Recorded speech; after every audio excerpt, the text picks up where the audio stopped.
Hello guys welcome back to channel. Welcome back to one more video. So summer వచ్చింది కాబట్టి మనందరికీ cooling cravings ఎక్కువ ఉంటాయి.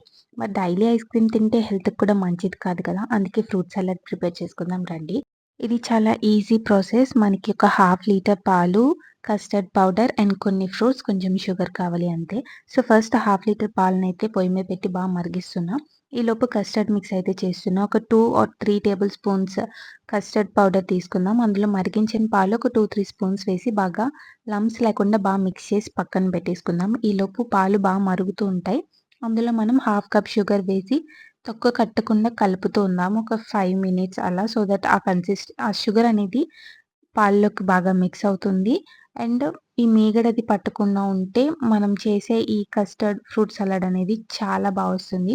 So once మనకి బాగా మరిగాయి అన్న టైంలో కస్టర్డ్ మిక్స్ చేసుకున్నాం కదా! అది తీసుకొచ్చి ఈ పాలలో వేసేద్దాము. సో ఇప్పుడైతే లో ఫ్లేమ్‌లో పెట్టుకొని ఒక 5 మినిట్స్ కంటిన్యూయస్‌గా స్టిర్ చేస్తూ ఉండాలి.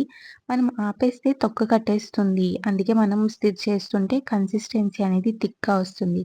సో థిక్‌గా రావాలని చెప్పి 15 మినిట్స్ కలిపారంటే మొత్తం రెసిపీ అంతా బిస్కెట్ అయిపోతుంది కాబట్టి ఒక 5 మినిట్స్ అలా అయిన తర్వాత స్టవ్ ఆఫ్ చేసుకోండి.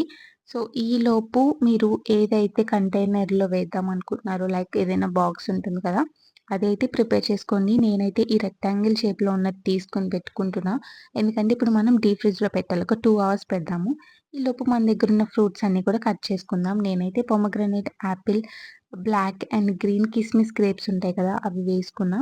అండ్ కొంచెం డ్రై ఫ్రూట్స్ కూడా సోక్ చేసి వేసుకున్నా. నిజంగా గాయ్స్ నాకైతే చాలా చాలా చాలా నచ్చింది. ఇది చాలా ఈజీ రెసిపీ, జుజుబీ రెసిపీ లాంటిది. బట్ నాకు ట్రై చేయడానికి ఇన్ని ఇయర్స్ పట్టింది. నాకు ఇలా కలర్‌ఫుల్‌గా ప్లేట్ ఉంటే చాలా చాలా ఇష్టం. సో అందుకే ట్రై చేయాలనిపించింది. అండ్ టేస్ట్ కూడా బావుంది. మీరు ఇంత ఒకేసారి తినలేమనుకుంటే కస్టర్డ్ ఫ్రిడ్జ్‌లోంచి తీసిన తర్వాత ఒక బౌల్‌లో వేసుకొని అందులో ఫ్రూట్స్ అయితే మిక్స్ చేసుకొని తినండి. డైలీ తింటే చాలా బావుంటుంది. అండ్ ఫ్యామిలీతో మంచిగా ఎంజాయ్ చేయొచ్చు. టేస్ట్ మాత్రం సూపర్ ఉంది.